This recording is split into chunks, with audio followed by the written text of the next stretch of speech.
eleitores quando as pesquisas mostram justamente que eles querem formas mais republicanas de se fazer política e apoiam o combate à corrupção? Olha, Renata, primeiro é importante que todos os partidos têm bons quadros. Então fui buscar no Progressista, que é um dos partidos que nos apoiam, a mais respeitada mulher senadora da República, Ana Amélia. Nós temos bons quadros em vários partidos e precisamos ter maioria para fazer as mudanças que o Brasil precisa. Quem prometer mudanças sem construir maioria é conversa fiada.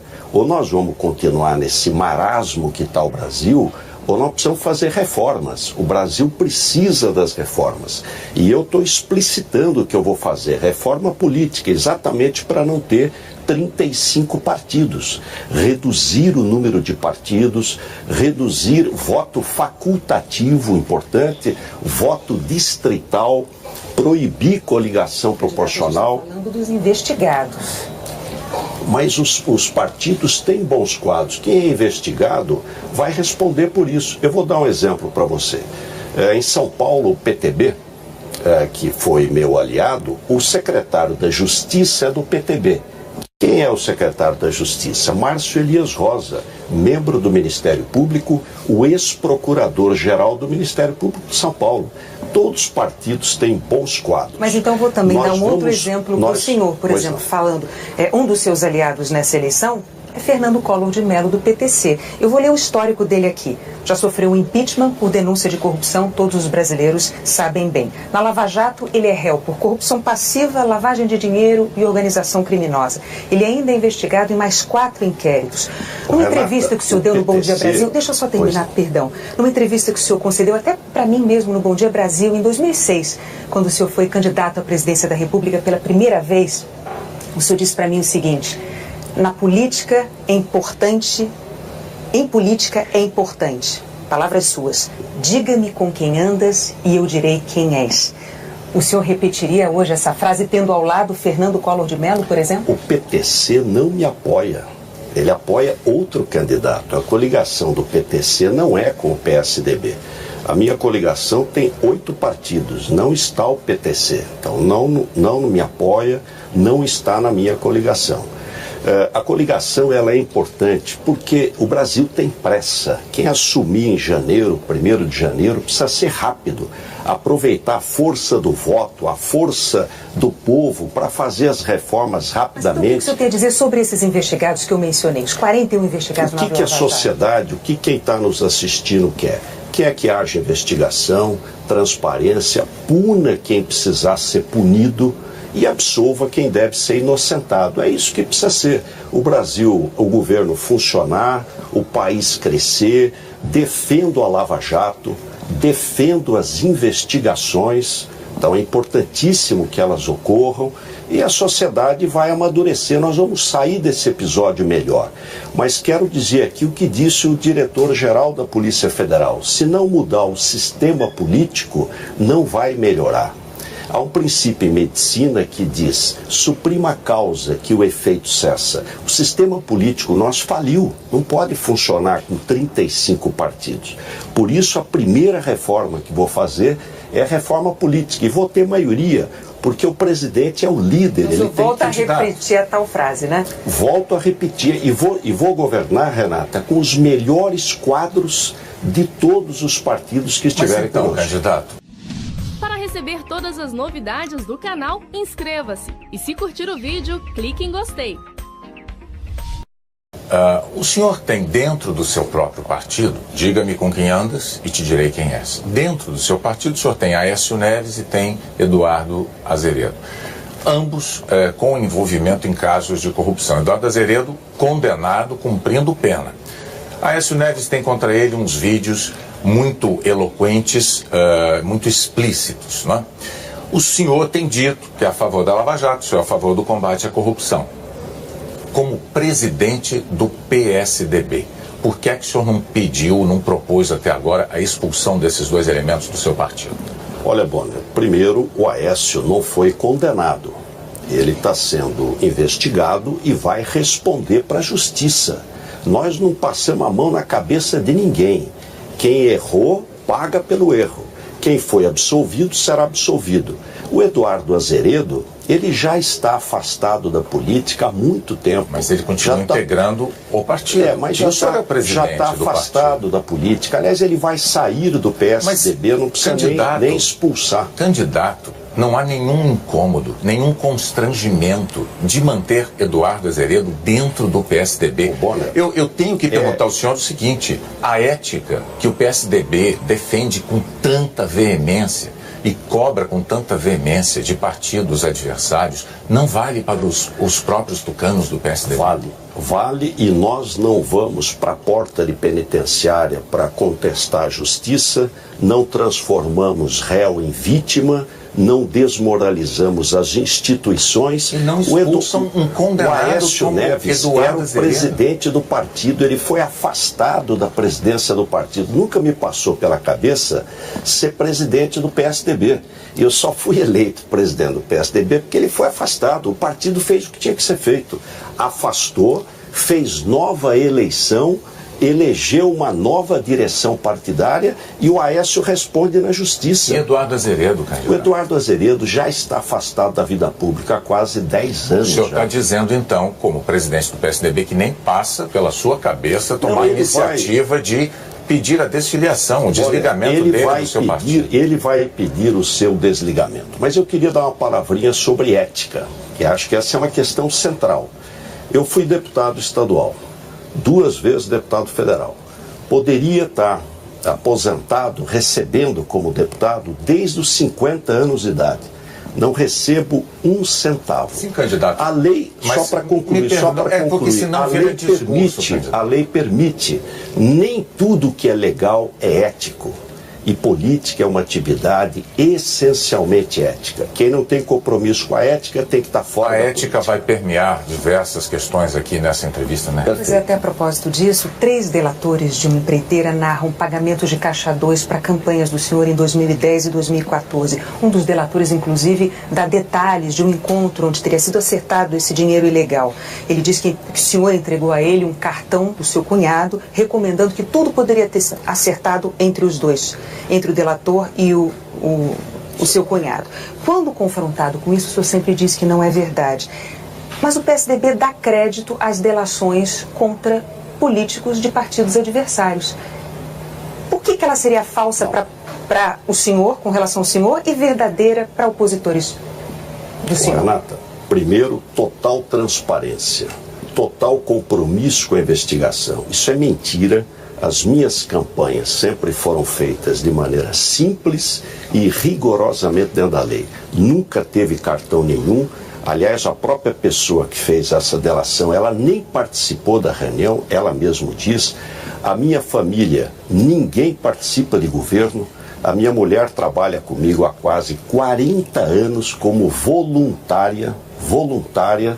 Então é importante separar o joio do trigo. Há uma tendência de misturar tudo e não é correto e não é verdade. Os 3 delatores nesse caso contam a mesma história, inclusive um deles dá detalhes diz que o seu cunhado recebeu pessoalmente o dinheiro. O senhor disse então que é mentira. É mentira. E por que seria verdade delações contra integrantes de partidos opositores ao senhor? Não estou eu que não estou dizendo. Não.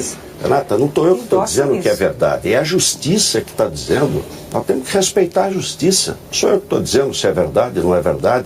O que a sociedade quer? A sociedade quer que as investigações ocorram, que haja transparência, que quem seja inocente seja inocentado, quem seja culpado pague pelo seu erro. É isso que nós queremos no Brasil. É uma prudência que, para os tucanos, o PSDB tem, e não foi tão prudente assim quando os acusados ou delatados eram de outros partidos, tenho que dizer. Não, mas nós sempre respeitamos a justiça. Sempre respeitamos a justiça. E defendemos a investigação. Nós vamos permanecer nesse terreno da corrupção, porque é um tema que no Brasil, infelizmente no Brasil hoje, é um tema que se impõe muito. O seu secretário de Transporte, Laurence Casagrande, está preso. Ele é suspeito de fraude em licitação na obra do Rodoanel. Em própria defesa, ele diz que ele tentou evitar o aumento do valor da obra pleiteado pelas empreiteiras envolvidas, porque elas alegavam que havia surgido rochas enormes que dificultavam o trabalho delas.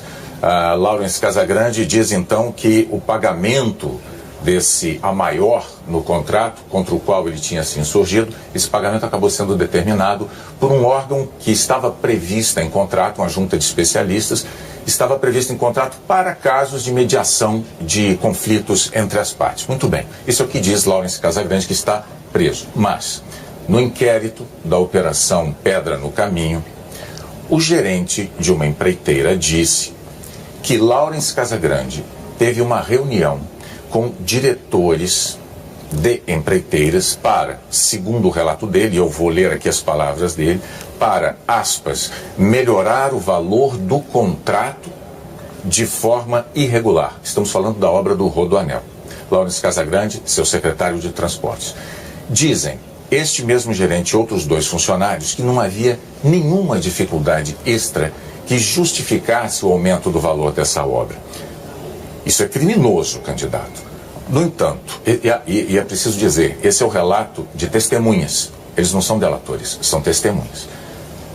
Diante deste quadro, o senhor tem reiteradamente feito uma defesa enfática do seu secretário de Transportes, Laurence Casagrande. Esta defesa que o senhor faz é coerente com o seu discurso de combate à corrupção? Absolutamente coerente. Quero falar aqui com quem está nos assistindo. Eu assumi o governo em 2011, o governo do Estado de São Paulo, nomeei um promotor de justiça, aliás, mais do que promotor, um procurador de justiça do Estado para secretário de Logística e Transporte do Estado. Ele escolheu o Laurence Casagrande, que é um homem sério, correto, para presidente da Dersa. Ele foi o presidente da Dersa, fez uma belíssima obra. O Rodoanel está terminando. Houve um questionamento ao longo da obra em relação à questão de rochas que apareceram. Ele corretamente pediu para que o IPT se pronunciasse. O concessionário, a concessão não concordou. O contrato, essa obra é financiada pelo BID, prevê uma junta de arbitragem. A junta de arbitragem foi montada com 3 pessoas, professores da Escola Politécnica da Universidade de São Paulo, um indicado pela empresa, um pela Dersa e um independente.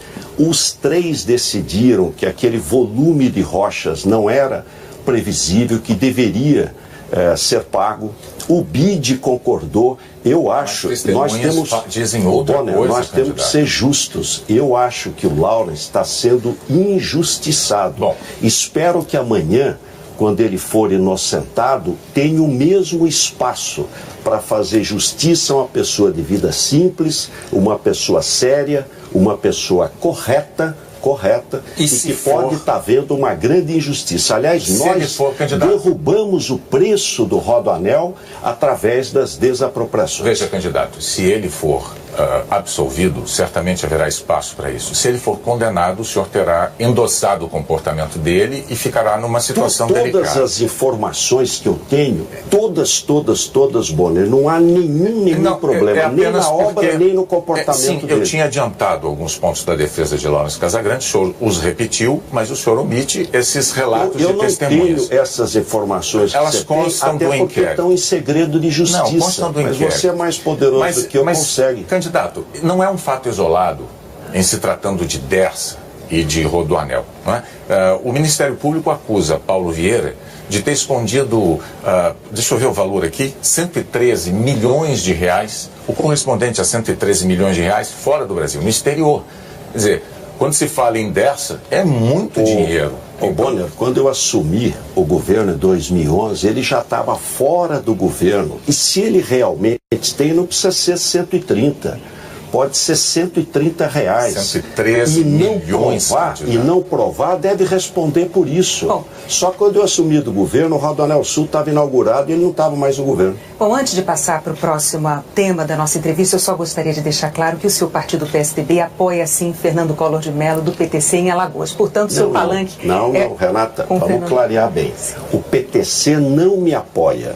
O PSDB apoia Fernando... Lá em Alagoas... Seu partido apoia.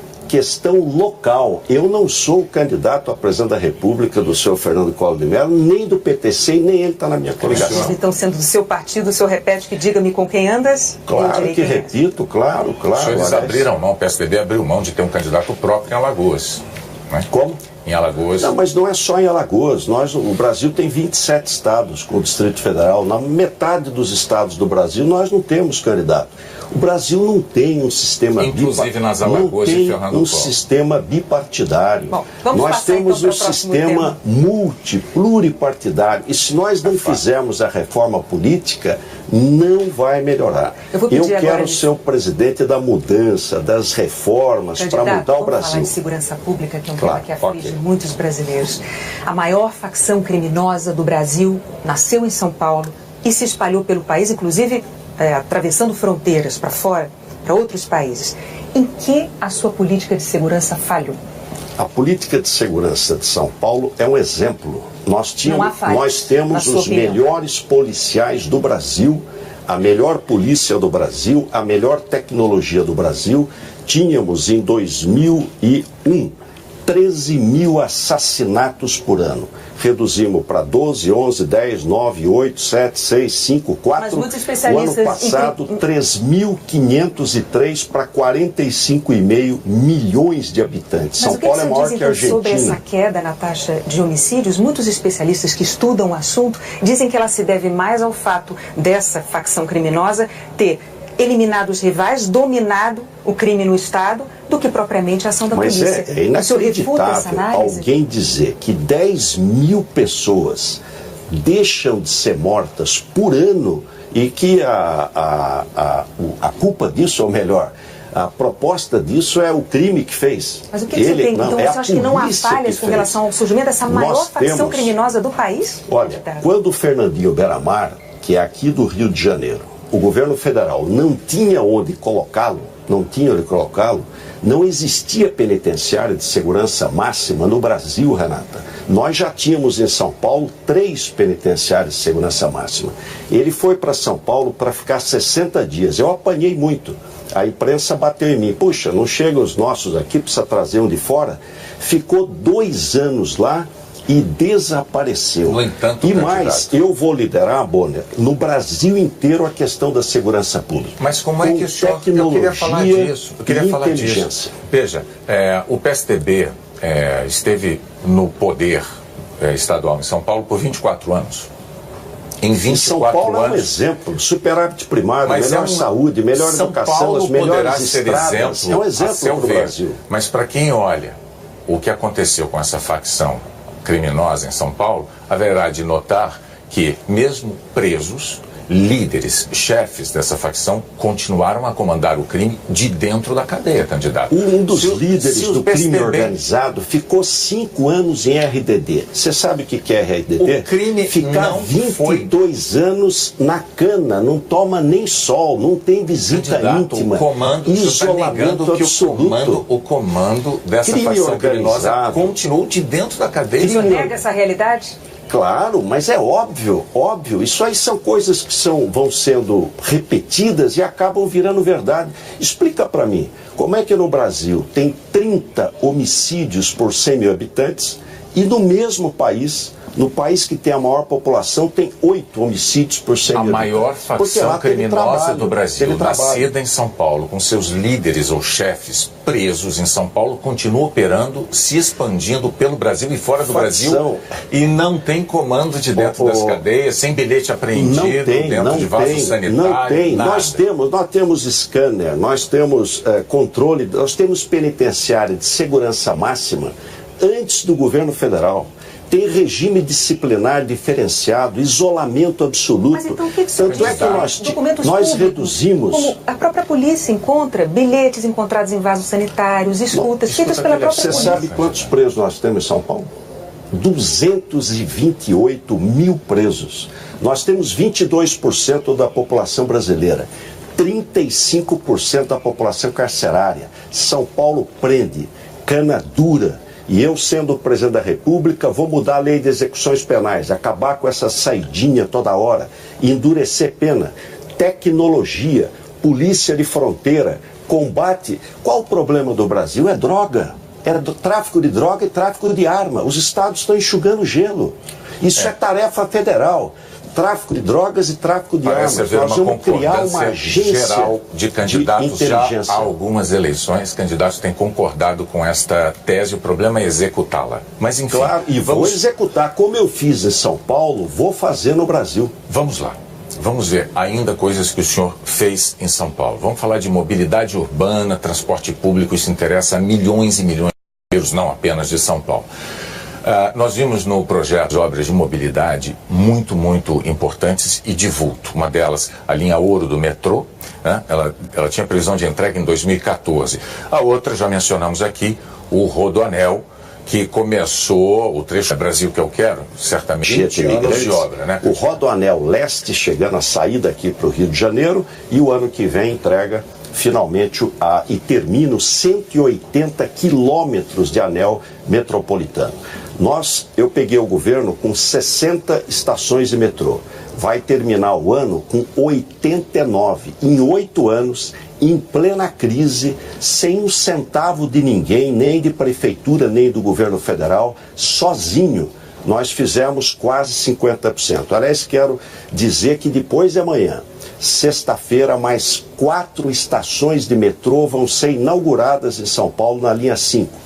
Estação Hospital Servidor, Estação Hospital São Paulo, Estação Chácara Clabim e Estação Santa Cruz. Então, o assunto nós agora tocamos é a habitação, candidato. Simultaneamente todas as obras de trem e de metrô. Ok, vamos avançar para a gente poder abarcar o maior número de temas possível. Vamos falar de habitação. O último levantamento de déficit habitacional no estado de São Paulo revelou uma falta de 1.300.000 moradias. Em 2011, esse déficit era menor. Ele passava um pouco de 1 milhão de moradias. Ou seja, a situação se agravou durante o seu mandato como governador. Como é que o senhor vai convencer o eleitorado de que o senhor vai enfrentar o problema, a questão da moradia no Brasil inteiro com eficiência, dada essa situação? Olha, primeiro, São Paulo é o único estado do Brasil que investe 1% do ICMS só para moradia. Nós entregamos 120 mil unidades habitacionais, único. Fizemos a primeira PPP do país de habitação para revitalizar o centro de São Paulo, em frente à Sala São Paulo. Construções pelo CDHU, complementamos os recursos do Minha Casa Minha Vida através do Casa Paulista. Mas ainda tem o déficit, Não, mas não é só em São Paulo, no Brasil inteiro. Sim. Todo mundo sabe que o Brasil passou nesses últimos anos a maior crise da história. A maioria dos governos não paga nem salário. Salário está atrasado. Nós, com todas as contas em dias, superávit primário, que é o que nós vamos fazer no Brasil, ajuste pelo lado da despesa e investimento. E confiança, trazer confiança para o Brasil voltar a crescer. Esse ritmo de entrega de moradias que permitiu que o déficit habitacional do estado de São Paulo aumentasse ao longo do seu governo, esse ritmo o satisfaz? O senhor não se sente frustrado? É esse o ritmo que o senhor quer implementar se o senhor for presidente da República para resolver o problema nacionalmente? Não tem nenhum estado que investe em habitação. Quem investe é o governo federal, porque é ele que tem o dinheiro do Fundo de Garantia. O estado de São Paulo é o único que investe 1% do ICMS em moradia. Por quê? É moradia para você, que ganha 1 salário, 2 salários, poder ter acesso à casa própria e emprego na veia. Eu vou fazer um grande canteiro de obras, Bonner e Renata. Estradas, ferrovia, rodovia, portos, aeroportos, água, esgoto, habitação, porque é emprego na veia. É isso que o Brasil precisa, emprego rápido. A gente falou de habitação, que é um tema importantíssimo, mas precisamos também falar de saúde pública. O senhor defende as OS, as organizações sociais, como uma alternativa ao SUS. O senhor, inclusive, fez isso em São Paulo. E os resultados têm sido questionados pelo Tribunal de Contas do Estado. Como é que o senhor pretende evitar a repetição desse problema? Renata, as OS são um modelo. O hospital mais bem avaliado do Brasil é o Instituto do Câncer do Estado de São Paulo, o ICESP, eleito pelos usuários. O melhor hospital do país é uma UES.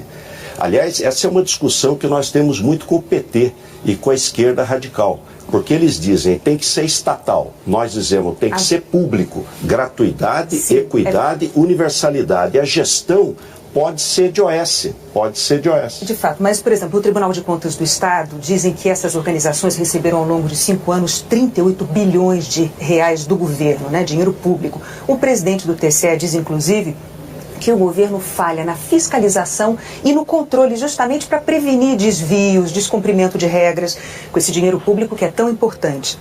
Mas ainda assim, essas organizações todas receberam do governo do estado de São Paulo os valores integrais do contrato, sem cumprir as metas. É esse modelo, Renata, que o senhor quer replicar nacionalmente? Nós monitoramos e acompanhamos todas as OS. Nós temos as melhores OS. E a Escola Paulista de Medicina... Mas o que você diz sobre essa crítica do Tribunal de Contas? Não, o Tribunal de Contas aprovou por unanimidade todas as minhas contas. Sempre que ele aprova, ele tem recomendações que só nos ajudam a governar melhor. Não dá para cumprir essas recomendações? Dá para cumprir, claro. As OS são permanentemente monitoradas. Nós inauguramos em 8 anos, em plena crise, 16 hospitais novos, 23 AMEs. E é meu dever como médico, eu vou melhorar a saúde no Brasil.